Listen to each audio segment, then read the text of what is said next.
Help support AMTV by becoming a patron, an AMTV staff member, and following us over on Twitter.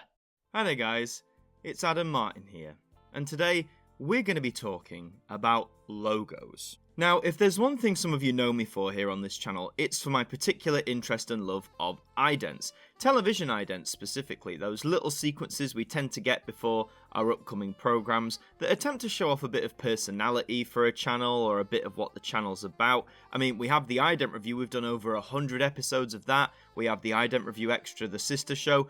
We have a lot of love for idents here, but something I've seldom talked about and I want to try and rectify a little bit today is about logos. Now, some might say, Adam, ident, logo, what's the difference? Well, an ident in the televisual sense is, an actual sequence showcasing, obviously, the channel that you're watching, their logo in some shape or form, and a little corresponding sequence to, as I said, try and show off their personality, try and get something across. It's a visual thing.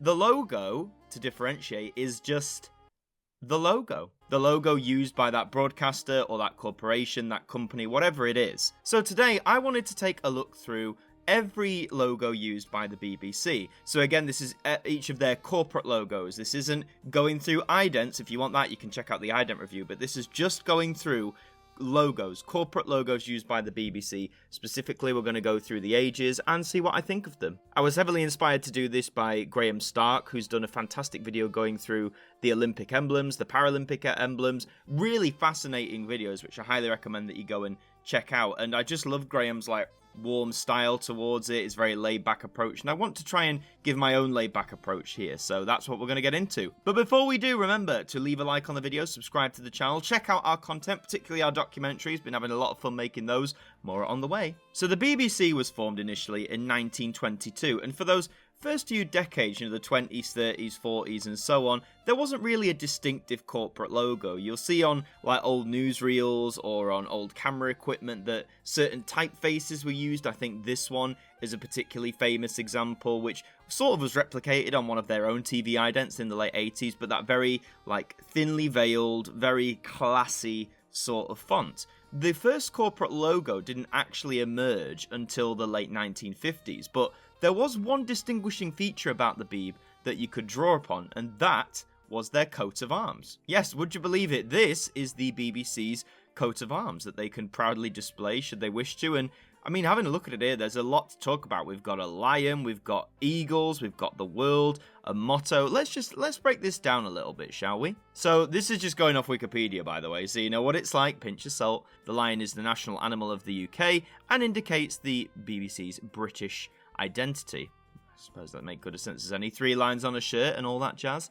Thunderbolt. So the lion is grasping a thunderbolt in its outstretched paw. This is to represent broadcasting itself. Is that a thunderbolt? Well, I can see the arrows, but that thing it's actually holding, that doesn't look like a thunderbolt. That looks like something else. And the wings on it as well. I don't know if the wings get explained, but the thunderbolt has wings. Okay. The eagles. So in heraldic language, the 2 eagles which grasp the shield are supporters. Eagles were chosen to depict the inherent speed of broadcasting. Oh, clever. Both eagles have bugles suspended from their collars, representing proclamation, for example, the public service element of broadcasting. See, it's so funny, isn't it, how all these design cues go into something like this, because if you just look at that coat of arms on its own, I wouldn't have been able to tell you anything of that. I would have maybe been able to do an educated guess, but I wouldn't have known any of that off the top of my head. The motto itself, you can see it there. It has the motto, "Nation shall speak peace unto nation," which I actually think is a good motto for the Beeb, even though it reports on things around the world, including things like wars and fights breaking out and stuff like that. They always try and attain that impartial ground, that neutral ground. I guess ultimately trying to help spread a message of peace. So I think that's a good a motto as any. You've got the shield there. Now the globe in the center, some would say that strangely looks like either the mirrored globe that was seen in the 70s or a little bit like a filled out version of the computer originated world, but this obviously came first. It says it represents the scope and breadth of the BBC's operations because they are worldwide. That makes a lot of sense. And the Estoiles? Estoiles? I'm not quite sure how you say that one. It says, around the globe are 7 Estoiles. Let's go with that. Heraldic symbols for divine goodness and nobility. Their place in the shield increased the representation of the scope and breadth of the corporation. They also symbolise the 7 planets in the solar system other than the Earth. The arms were granted prior to the discovery of Pluto in 1930, which was classified as a planet from that time until 2006. I always forget that Pluto is no longer considered as a planet. Poor old Pluto. Just, chilling out there on its own. So there you go. So those 7 little starry things are meant to partly represent the other planets, the BBC broadcasting to other planets. That'd be novel, wouldn't it? On the whole, then, I do quite like this coat of arms. Apparently, it has been, slightly changed over the years since it was first granted in 1927, so it itself is coming up to 100 years.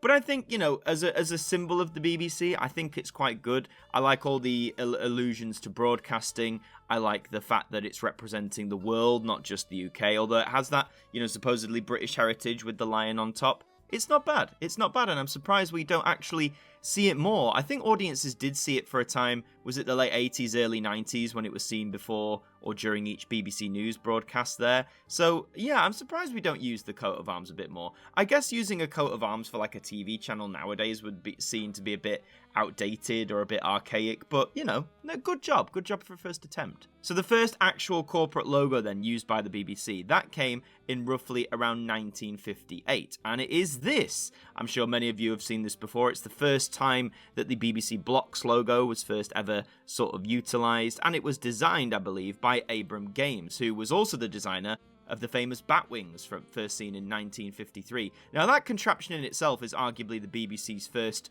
true ident, or its first true memorable ident, but as I said, we ain't talking idents today, we're talking logos. So this is the on-air image we've got here. So this one, obviously it's iconic. The BBC using blocks, it's a motif that is still carried on today. The blocks themselves are straight, yet the lettering, the BBC there, is slanted.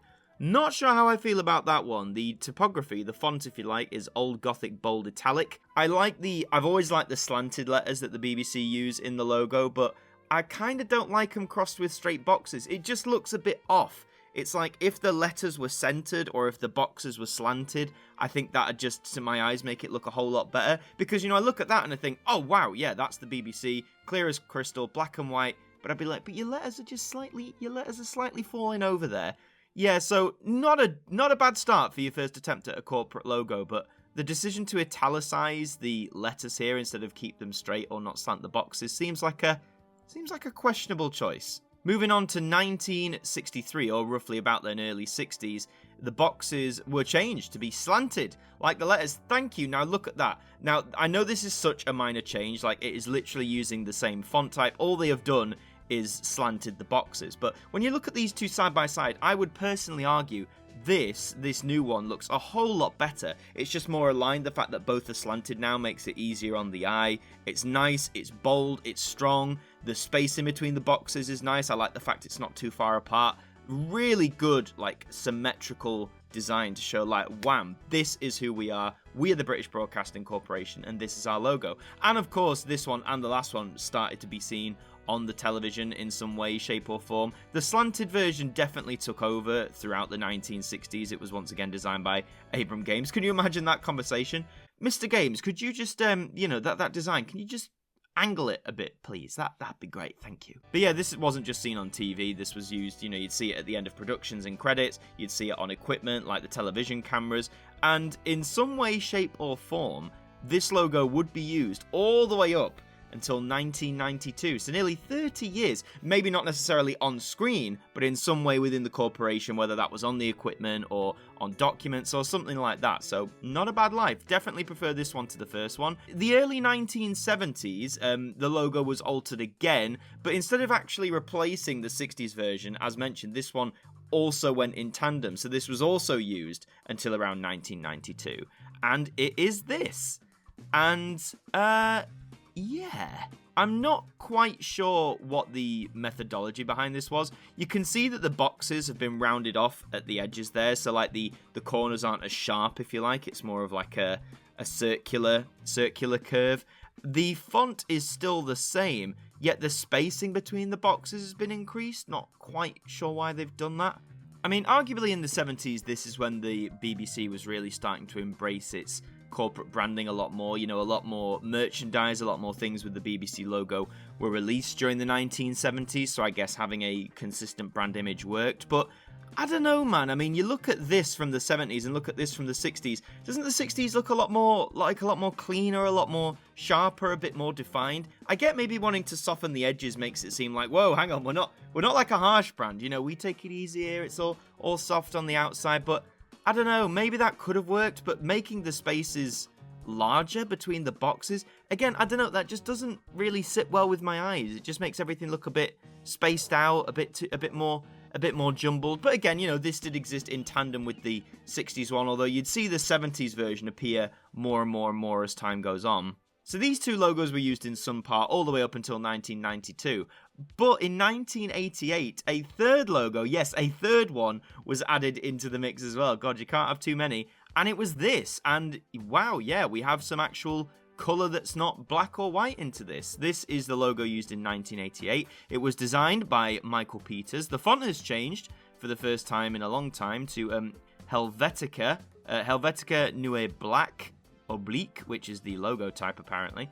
And yeah, this is a very distinct difference. Notably, I mean, let's talk about the three lines. You've got a blue, red, and green line under each of the letters. Before we delve into the colour, the boxes are back to being sharp-edged, which I think makes sense for the kind of lines they were going for, because the lines are also sharp-edged if you look into them. If the lines were softer, maybe they could have kept the softer touch, but I really appreciate that they sharpen this, because I always prefer that sharper look there. So the colours then, the blue, red, and green, naturally, these represent the three colours that are used in CRT televisions, for colour televisions. You know, they are the primary colours of television, red, blue, and green. But also, they very handily can also represent different aspects of the UK aside from England. So blue represents Scotland, red represents Wales, and green represents Northern Ireland. And they actually did that, because if you look at these are the versions that were used in those regions. So in Scotland, the lines were all blue, which, I mean, blue is one of my favourite colours anyway. I think that looks really nice under the BBC typeface there, so big fan of that.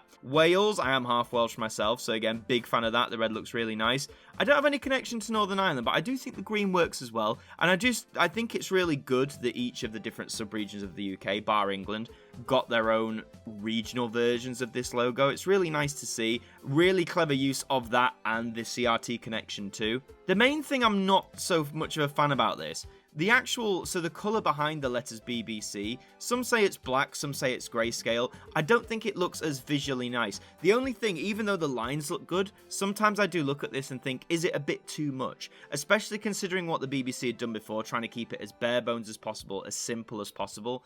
Adding the three lines, as colourful as they are and as nice as they are, part of me thinks, it's making it a bit too cluttered, a bit too busy. I mean, this was the 80s, it was the age of excess, as it was. There's also a white version, a pure, well, like, you know, inverted colours. You'd see that on, like, the BBC One and BBC Two idents used in the 90s. I'd argue that one looks better. I mean, obviously, it all being one main colour, it visually blends nicer. But yeah, the lines I could take or leave, and I know a lot of people feel the same about that. I mean, let me know in the comments, do you prefer the BBC logo with lines underneath it, or do you think they should have been scrapped altogether? So this was used at the tail end of the 80s and going into the 90s, used for a long time. And then in 1997, Martyn lambie-nairn and his design team, one of the most famous teams for designing television idents, were asked to completely rebrand the BBC, a new corporate rebrand aiming to bring the corporation into line. You know, they had too many logos, they'd strayed too far away from that one brand concept. So Lambie-Nairn and Co. had to work into reining that in.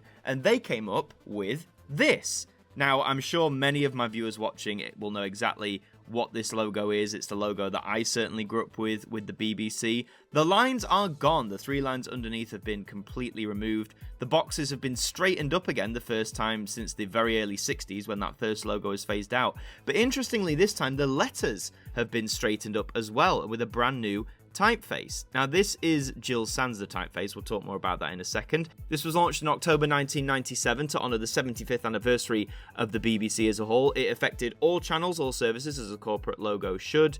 And this one lasted a very, very long time. In fact, this lasted all the way up until 2021. And you can see why.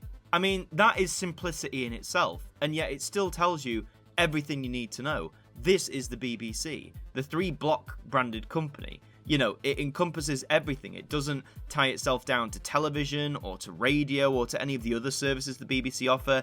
It is the most basic, I'd argue, presentation of the corporate logo we've had thus far. More so than we had in the 50s, 60s, 70s, 80s. It's this, a design from 1997, that goes for simplicity in numbers. And I honestly think it works an absolute treat. The spacing between the blocks is also like back to being not too far away, which again, really appreciate that. think that looks really, really nice. So the font, as I mentioned, is Jill Sans, which was designed by a guy called Eric Jill or Gil. Is it Gil? Gil Sans? Jill Sans? A guy called Eric. And unfortunately, in his diaries, it was revealed that he did some pretty horrendous, heinous acts. I'm not gonna go into detail of it here. YouTube won't like it. I mean, it is freely available information online. You can find out exactly what he did if you want to. But yeah, I remember there was a big talk like a few years ago about, separating, art from the abuser and all that sort of stuff, and the fact that the BBC used Jill Sans as a lot of companies did. A lot of them used it. It was a very common typeface and all that sort of stuff.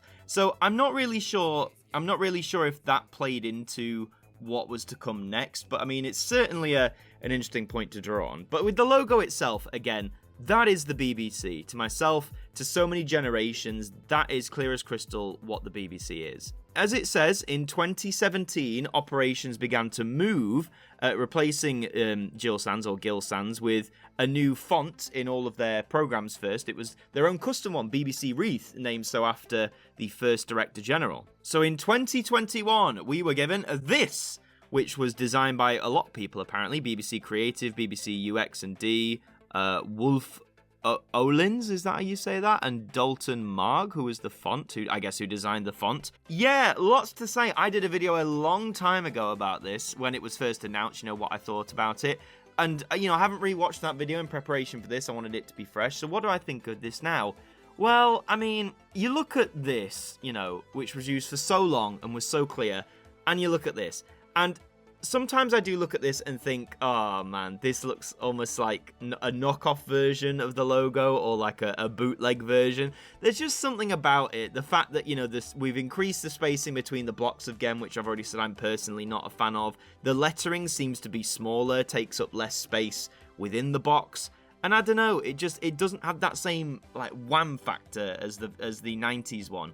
It's almost like, oh yeah, I'm here, I'm existing, like I'm not going to apologize for it, I'm here, ha, hello. I mean, I have gotten used to it over the last 2 years as time's gone on, but I still think I prefer that 90s version. And I know I'm biased because, as a 90s child, that's the version of the BBC I grew up with. But yeah, this one doesn't quite hit that same spot, and I know a lot of people feel the same as well. But this is what it's going to be now. They're using their own BBC branded font. The last logo lasted 24 years, so will it last even longer? We'll have to wait and see. But that's all the corporate logos so far used by the BBC. Again, I didn't want to go into like idents and stuff because I feel like I've done that enough over on the ident review, but this was purely focusing on the corporate logos, the logos used to represent the BBC itself as a whole. And it's so funny, isn't it, that ever since the first one that was introduced back in 1958, that concept of 3 blocks has always been there. They've never deviated away from that core structure. Yes, they've slanted them, they've added lines underneath them, they've straightened them back up, all that sort of stuff, but the 3 blocks has always been a key factor of the BBC's corporate identity, especially in the television age. And I think I love that consistency. It's nice to look at the variations, and I hope you found in this video that even though the differences might seem very small on the outside, that when you break it down, there can actually be a whole world of difference inside of these things. But that's all for this video. I hope you enjoyed it. If you did, remember to please leave a like on the video, subscribe to the channel, and let me know in the comments, out of these logos, which one is your favourite? Which one represents your BBC? I've been Adam Martyn from AMTV. Thank you for joining me, and I'll see you next time. Thank you to our patrons for helping to support the show, and a special thank you to Macra, Ben Freeman, Bruce Danton, Globe of Reviews, Derek Chambers, Sean Knock, Dord Khan, Traffy, Tobos Krotz, Liam Domain, Carl KR, and AJ Mac 200017, our AMTV staff members.